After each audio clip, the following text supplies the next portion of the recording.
ఓం గం గణపతియై నమః. సంకటాలను తొలగించే వ్రతమే సంకష్టహర చతుర్థి వ్రతం. సంకటాలు అంటే కష్టాలు. ప్రతి నెలలో పౌర్ణమి తర్వాత 3-4 రోజులకు వచ్చే చవితి నాడు సంకష్టహర చతుర్థిగా అందరూ జరుపుకోవచ్చు. 2025 సంవత్సరంలో మే నెలలో సంకష్టహర చతుర్థి వైశాఖ మాసంలో ఎప్పుడు వచ్చింది? ఈ నెల పీఠం పేరు ఏమిటి? ఏ నామంతో వినాయకుడిని ఈ నెలలో కొలవాలి? ముడుపుని ఎలా కట్టాలి? చంద్రునికి అర్ఘ్యం ఎలా ఇవ్వాలి? సంకష్టహర చతుర్థి తిథి సమయం ఎప్పటి నుంచి ఎప్పటి వరకు ఉంది? పూజా వస్తువులు అసలు ఏమేమి కావాలి? సంకష్టహర చతుర్థి పూజా వ్రతం అందరూ చేయవచ్చునా లేదా? అసలు ఎందుకు చెయ్యాలి? అలాగే సంకష్టహర చతుర్థి పూజా వ్రతంలో ఈ 4 నియమాలు తప్పనిసరిగా పాటించాలి. అవి ఏమిటి అనే విషయాలన్నిటి గురించి పూర్తి వివరంగా మీకు ఈరోజు పూజా విధానంలో తెలియచేస్తానండి.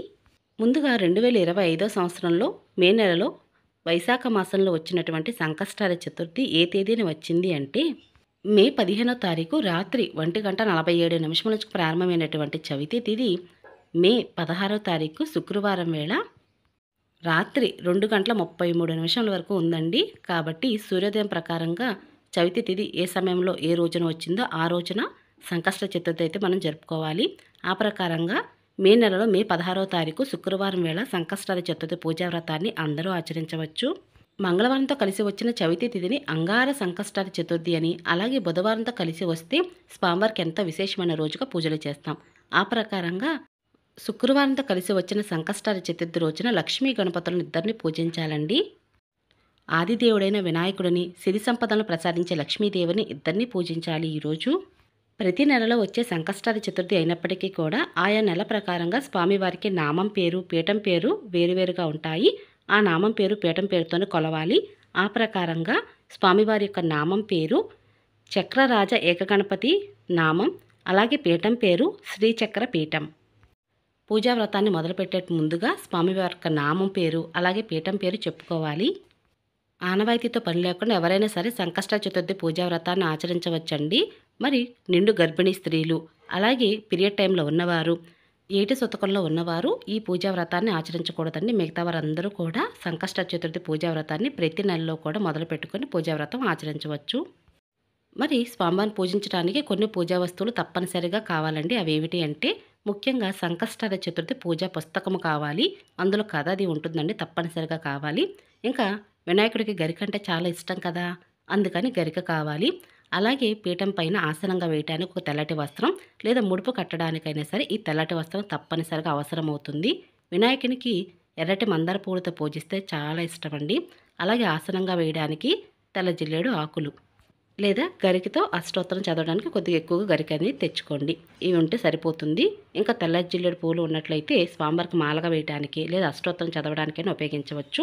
మరి స్వామివారి పూజలో తప్పనిసరిగా ముడుపును కట్టాలా అంటే మానవుని యొక్క కష్టాలు తీరటానికి తప్పనిసరిగా ముడుపు కట్టి పూజిస్తే ఎక్కువ ఫలితం ఉంటుందండి. అందుకుగాను ముడుపు కట్టి పూజ చేస్తే మంచిది. లేదండి మేము మామూలుగా పూజ చేసుకుంటాము అంటే తప్పనిసరిగా అలానే చేసుకోవచ్చు.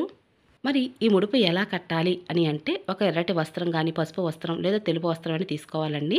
కర్చీఫ్ అయినా పర్వాలేదు. అయితే ఇలా తీసుకున్న తర్వాత ముందుగానే శుభ్రం చేసి పక్కన పెట్టుకుని పసుపు కుంకుమలతోటి 4 దిక్కులా కూడా అలంకరణ చేయండి. ఇప్పుడు స్వామివారికి ఒకసారి నమస్కరించుకొని మీ మనసులో ఉన్న సంకల్పాన్ని చెప్పుకోండి. సంకల్పం అంటే మీరు కోరుకున్న కోరిక అనమాట. ధర్మబద్ధమైన ప్రతి ఒక్క కోరిక భగవంతుడు తప్పకుండా తీరుస్తారు. కాబట్టి ఎవరితో మాట్లాడకుండా మనసు నిర్మలంగా ఉంచుకొని ముడుపును కట్టండి. ఇలా స్వామివారి ముందు ఒక ప్లేటు పైన ఇలా ఎర్రటి క్లాత్ కానీ ఏదైనా ఒక క్లాత్ పరిచి ఆ పైన 3 గుప్పిళ్ళు బియ్యం పొయ్యాలండి. ఈ బియ్యం కూడా మీరు తినేవే వేయాలన్నమాట. ఇలా 3 గుప్పిళ్ళు పొయ్యాలండి. అలాగే సంకష్ట చతుర్థి పూజా వ్రతం ఎప్పుడూ కూడా ముడుపును కట్టి పూజ చేసేవారందరూ 3 నెలలు, 5 నెలలు, 7, 9, 11, 21 చాలామంది ఈ విధంగానే పూజ చేస్తూ ఉంటారండి. మీ మనసులో ఇన్ని నెలలు పూజ చేస్తామని చెప్పి నమస్కరించుకొని కొద్దిగా పసుపు, కుంకుమ, కొద్దిగా గరిక, అలాగే 21 రూపాయి అండి. తప్పనిసరిగా 21 రూపాయి అయితే ముడుపులో పెట్టవలసి ఉంటుంది. ఇంకా ఎండు ఖర్జూరం, గుండు వక్కలు ఇవి కూడా పెట్టవచ్చు. ఒకవేళ అవేమీ లేకపోయినా సరే నమస్కరించుకొని వినాయకుడికి ఒకసారి ఈ విధంగా ముడుపునైతే కట్టేసేయండి. ఇలా ముడుపును కట్టిన తర్వాత గంధం కుంకుమ బొట్లతో అలంకరణ చేసి ఒక పువ్వు పెట్టి పూజలో పెట్టండి. పూజ అనంతరం ధనాన్ని భద్రపరుచుకునే ప్రదేశంలో మీరు భద్రపరచుకోవచ్చు. లేదంటే మాకు సపరేట్గా పూజా మందిరం ఉంది, పూజా గది ఉంది అనుకున్న వారు ఎవరైనా సరే అంటు ముట్టు లేకుండా అక్కడే ఉంచుకోవచ్చండి. మీరు ఎన్ని నెలలు అయితే పూజ చేస్తున్నారో అన్ని నెలలు కూడా ప్రతి నెలలో కూడా స్వామివారిని పూజించేటప్పుడు తప్పనిసరిగా ఈ ముడుపును పెట్టి పూజించవలసి ఉంటుంది. అనుకున్న పనులు సకాలంలో అవ్వాలన్నా, పెద్ద పెద్ద కార్యాలు మనం ఇంట్లో చేస్తున్నప్పుడు అంటే శుభకార్యాలు లాంటివి జరుగుతున్నప్పుడైనా సరే ముడుపును కట్టి పూజ చేస్తూ ఉంటాం. చూడండి మీరు పెళ్ళిళ్ళు శుభకార్యాలు జరిగేటప్పుడు ఆ సమయంలో విఘ్నేశ్వరునికి ముడుపు కడతాం. ఆ ప్రకారంగా అనమాట. కాబట్టి ఇన్ని నెలలైతే అనుకున్నాం అన్ని నెలలు కూడా మొక్కుకొని ముడుపుని పూజలో పెట్టి పూజ అయితే చేయవలసి ఉంటుందండి. ఈ పూజను మీరు దేవుని మందిరంలో చేసుకోవచ్చు. లేదా సపరేట్‌గా పూజాపీటని ఏర్పాటు చేసి పూజ అయితే చేసుకోవచ్చండి. మీ దగ్గర వినాయకుని విగ్రహం ఉంటే అభిషేకించండి. పంచామృతాలతో కానీ, మంగళకరమైన జలంతో కానీ అభిషేకించవచ్చు. ఒకవేళ మీ దగ్గర విగ్రహం లేనప్పటికీ కూడా పసుపు గణపతిని చేసి పూజలో పూజించవలసి ఉంటుంది. సంకష్టహర చతుర్థి పూజా వ్రతం ఆచరించటం వలన కష్టాలను తొలగించి సుఖ సంతోషాలను ప్రసాదిస్తాడు ఆ వినాయకుడు. అంటే వివాహం ఆలస్యమవుతున్నా, అప్పుల బాధలతో ఇబ్బంది పడుతున్నా, సంతానం కోసం ఎదురు చూస్తున్నా, ఆర్థిక సమస్యలతో ఇబ్బంది పడుతున్నా, పిల్లలు చదువుల మందబుద్ధిగా ఉన్నా, లేదా జీవితంలో ప్రగతి కోసం అంటే ఉద్యోగంలో ప్రమోషన్ కావాలన్నా, లేదంటే కాంపిటేటివ్ ఎగ్జామ్స్లో మీరు ప్రిపేర్ అవుతున్నా, ఇలా ఎలాంటి సమస్యతో కూడా మీరు ఇబ్బంది పడుతున్నప్పటికీ ఆ సమస్యలన్నీ తొలగించి జీవితాన్ని సుగమం చేయటానికి ఈ వ్రతాన్ని ఆచరించవచ్చు. సంకష్ట చతుర్థి పూజ, వ్రతం రెండు ఒకటేనా అంటే రెండు ఒకటి కాదండి. పూజ అంటే స్వామివారికి మనం నిత్యంగా పూజ చేసుకునే విధానము. వ్రతము అంటే స్వామివారికి ముడుపును కట్టడం, ఉపవాసం ఉండడం. ఈ విధంగా స్వామివారిని ఆచరించడం వలన స్వామివారికి అనుగ్రహం శీఘ్రంగా కలుగుతుందని చెప్తారు మన పెద్దవాళ్ళు. సంకష్ట చతుర్థి పూజా వ్రతం ఆచరించే వాళ్ళు తప్పనిసరిగా ఈ 4 నియమాలు పాటించాలండి. అవి ఏమిటి అంటే గరికతో పూజ, ముడుపును కట్టాలి, ఉపవాసం ఉండాలి, సాయంత్రం వేళ చంద్రునికి అర్ఘ్యం ఇవ్వాలి. ఈ 4 నియమాలు తప్పనిసరిగా పాటించాలి. ఇంకా ఈరోజు నాన్ వెజ్ అది తినకూడదు, బ్రహ్మచర్యం పాటించాలి, ఉపవాసం ఉండి పూజిస్తే మంచిది. ఒకవేళ మీకు ఉదయం వేళ ముడుపు కట్టడం కుదరలేదనుకోండి, సాయంత్రం వేళ కట్టవచ్చు. ఉదయం వేళ పూజ చేయడం కుదరకపోయినా సాయంత్రం వేళ పూజించవచ్చు.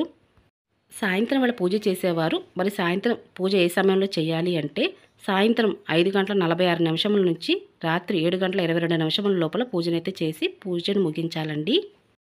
ఈ రోజున వినాయకుని పూజించేటప్పుడు షోడశోపచారాలతో పూజించాలండి. లేదా పంచోపచారాలతో అయినా సరే పూజించవచ్చు. అంటే ధ్యానం, ఆవాహనం, ఆసనం, పార్ఘ్యం, అర్ఘ్యం, స్నానం, వస్త్రం, యజ్ఞోపవీతం, గంధ పుష్పాక్షంతలతో పసుపు కుంకుమలు సమర్పించి దీపం చూపించి ధూపం కూడా వేసి నైవేద్యం సమర్పించాలి. మంత్రపుష్పం చెప్పుకొని ఆత్మ ప్రదక్షిణ చేసి అక్షింతలు గణపతి దగ్గర వెయ్యాలి.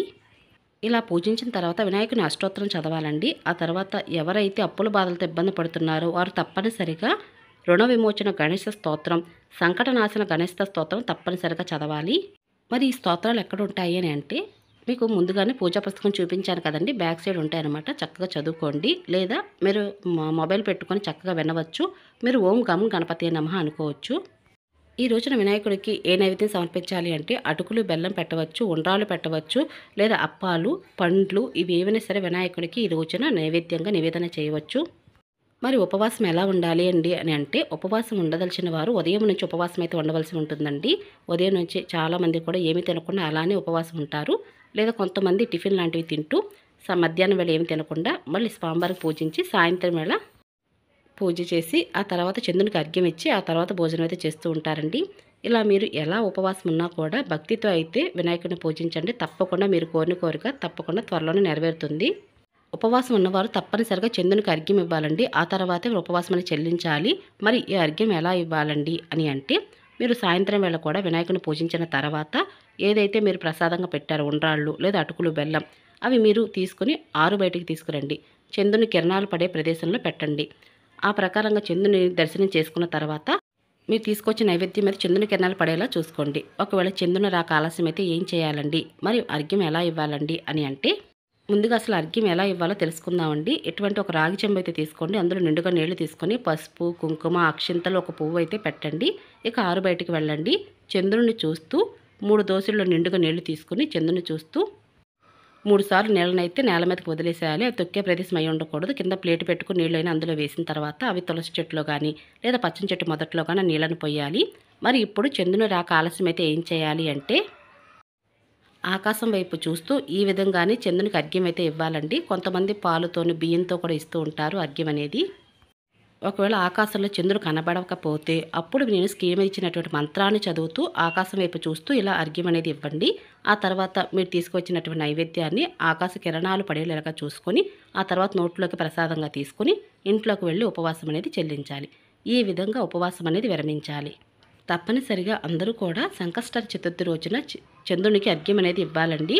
అలాగే నేను సంకష్ట చతుర్థి పూజా విధానంలో మీకున్నటువంటి సందేహాలన్నిటికీ కూడా సమాధానం చెప్పానని అనుకుంటున్నాను. ఇంకా మీకు ఏమైనా పూజలో సందేహాలు ఉన్నట్లయితే కింద కామెంట్ సెక్షన్లో అడగండి, తప్పనిసరిగా సమాధానం చెప్తాను. ఇక ఇదేనండి ఈరోజు పూజా విధానం. మీ అందరికీ నచ్చింది అనుకుంటున్నాను. మీకు కనుక నచ్చినట్లయితే ప్లీజ్ వీడియోని లైక్ చేసి, షేర్ చేసి, కమెంట్ చేయండి. మరొక మంచి పూజా విధానంతో మళ్ళీ కలుసుకుంటాను. అప్పటి వరకు నమస్కారం.